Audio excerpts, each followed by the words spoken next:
نحمده ونصلي على رسوله الكريم. أعوذ بالله من الشيطان الرجيم. بسم الله الرحمن الرحيم. رب اشرح لي صدري ويسر لي أمري واحلل عقدة من لساني يفقهوا قولي. بسم اللہ الرحمن الرحیم۔ رمضان کی آخری راتیں چل رہی ہیں۔ آج رات جو ہے یہ شب قدر یعنی 27ویں رات ہے، جس میں شب قدر کا زیادہ گمان ہے، اور ایک خصوصی حدیث بھی ہے شب قدر کے 27ویں رات میں ہونے کی۔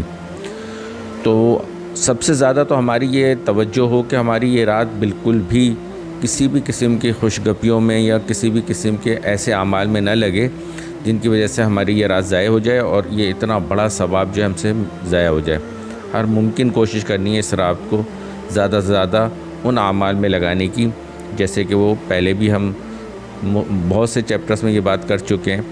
کہ ہمیں زیادہ سے زیادہ ان 4 اعمال میں لگانا ہے، یعنی نوافل کا اہتمام کرنا ہے، تلاوت قرآن پاک، تسبیحات اور دعا۔ ان میں خوب لگ کر یکسوئی کے ساتھ عبادت کرنی ہے اور بہت زیادہ دعا کرنی ہے۔ اور میں بار بار یہ بات بھی آپ سے گزارش کر چکا ہوں، درخواست کر چکا ہوں کہ ہم اپنے فلسطینی بھائیوں کو اپنی دعاؤں میں بہت زیادہ یاد رکھیں۔ چند ہی شبیں رہ گئی ہیں، چند دن رہ گئے ہیں، 2 یا 3 دن، تو ان کو ہم جو ہے نا زیادہ سے زیادہ اپنے اللہ کو راضی کرنے میں لگائیں اور وہ آخرت کے سارے ثواب حاصل کریں جس کے لیے اللہ پاک نے اس رمضان کو ایک بہت بڑی نعمت کے طور پہ ہم پہ عطا کیا ہے۔ اچھا، اس کے بعد ایک بات ہمیں خصوصی طور پہ یاد رکھنی ہے۔ معتکفین کے اعتکاف کا جو اختتام ہوتا ہے، یعنی چاند رات جب عید الفطر کا چاند نظر آ جاتا ہے مغرب میں، تو مغرب کے بعد معتکفین اپنے گھر چلے جاتے ہیں۔ یہ جو رات ہے یہ لیلۃ الجائزہ ہے۔ اس کے بارے میں جب رسول اللہ صلی اللہ علیہ وسلم نے فضیلت بتائی تو بہت بڑی فضیلت ہے یہ، اس کو ضرور ذہن نشین رکھیں۔ یعنی ہر رات کو اللہ پاک جو ہے 10,000 ایسے ایمان والے مردوں عورتوں کو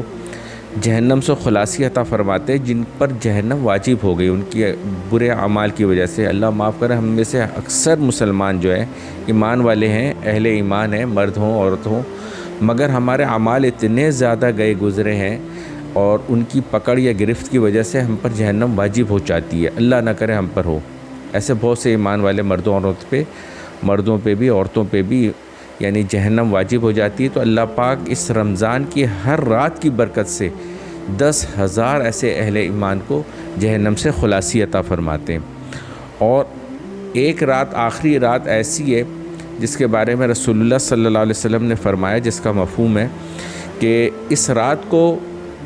پوری 29 یا 30 رات جتنی بھی رمضان میں ملتی ہیں، رمضان کی شبیں، ان سب میں مل کر جتنے لوگوں کی بخشش ہوتی ہے، ان کو جہنم سے چھٹکارا، جہنم سے خلاصی اور جنت ان پر واجب ہوتی ہے،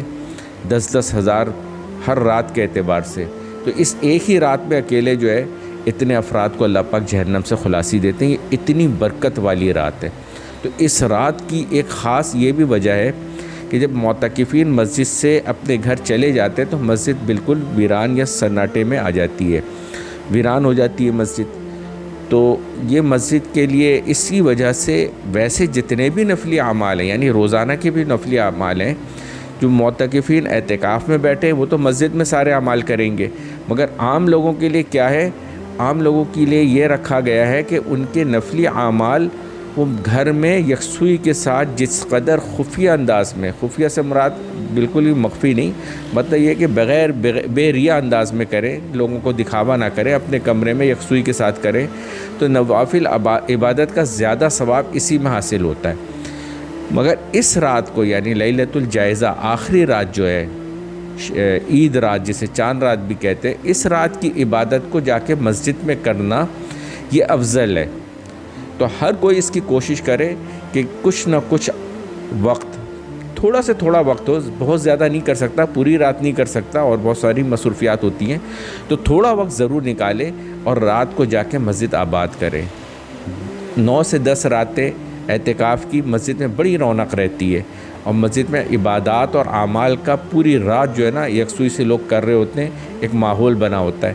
یہی مساجد کا جو ہے نا اصل حسن ہے کہ وہ عبادات سے، اعمال سے، اللہ کو راضی کرنے والے جتنے اعمال ہیں عبادات کی صورت میں، ان سے جو ہے نا آباد رہے۔ مگر جب یہ اعتکاف کا وقت ختم ہو جاتا ہے، چاند نکل آتا ہے، تو سارے معتکفین گھر چلے جاتے ہیں، اب مسجد بالکل ہی خالی اور سناٹا ہو جاتا ہے یا ویران ہو جاتی ہے۔ تو اس میں ایک خصوصی اس کی فضیلت رکھی گئی ہے کہ اس رات میں بھی مسجد آباد رہے، مسجد میں ویرانی کا وہ نہ ہو، سما نہ بنے۔ اس وجہ سے اس رات نفلی عبادت یعنی یہی نوافل ہے، قرآن کی تلاوت ہے، ذکر و اذکار ہے، تسبیحات ہیں اور دعائیں، انہیں مسجد میں جا کے کرنا یہ بہت افضل ہے اور اس کا بہت زیادہ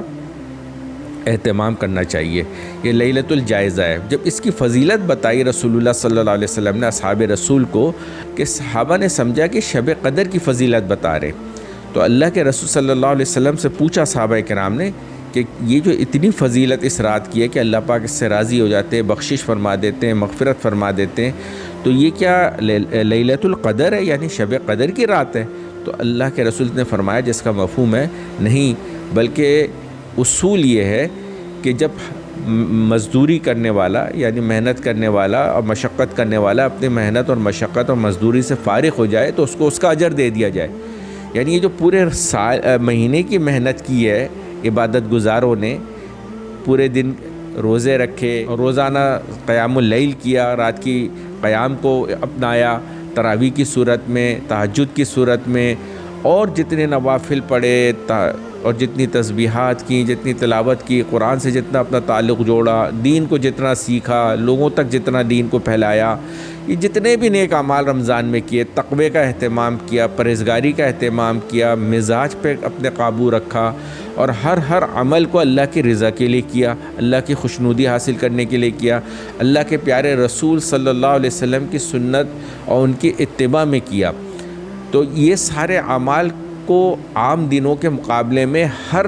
مومن مرد ہو یا عورت ہو وہ رمضان میں بہت زیادہ بڑھا دیتا ہے۔ صدقات کیے، خیرات کیے، لوگوں کی مدد کی، خدمت کی، اور بہت سارے ایسے اعمال ہیں جو ایمان والے لوگ کرتے ہیں۔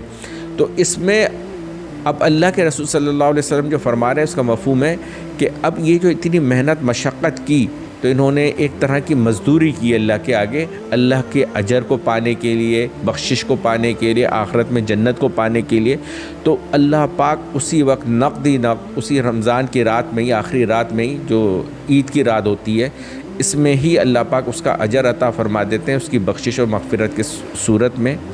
اور یہ بہت بڑی فضیلت ہے جو لیلۃ الجائزہ کی صورت میں ملتی ہے۔ اس لیے ایک تو اس میں یہ اہتمام کرنا ہے کہ مسجد میں جا کے کچھ نہ کچھ عمل نوافل کی صورت میں، قرآن پاک کی تلاوت، تسبیحات اور دعا کی صورت میں کرنا ہے۔ تھوڑا ہی وقت کریں، 4 رکعت پڑھ لیں، تھوڑی سی تلاوت کر لیں، تھوڑی سی تسبیحات اور دعا کر لیں، جتنا بھی وقت مل سکے ضرور جائیں اور کریں، خصوصاً جتنے لوگ جو اعتکاف میں بیٹھتے ہیں اگر ان تک یہ پیغام پہنچے تو وہ ضرور اس کا اہتمام کریں۔ وما علینا الا البلاغ المبین۔ اس چینل مرشد روبل خان کو سبسکرائب کیجیے اور اپنے فیملی اینڈ فرینڈ زون میں اسے شیئر کیجیے۔ دین پر عمل کرنا ہی ہماری ذمہ داری نہیں بلکہ اسے دوسرے لوگوں تک پہنچانا بھی ہماری ہی ذمہ داری ہے۔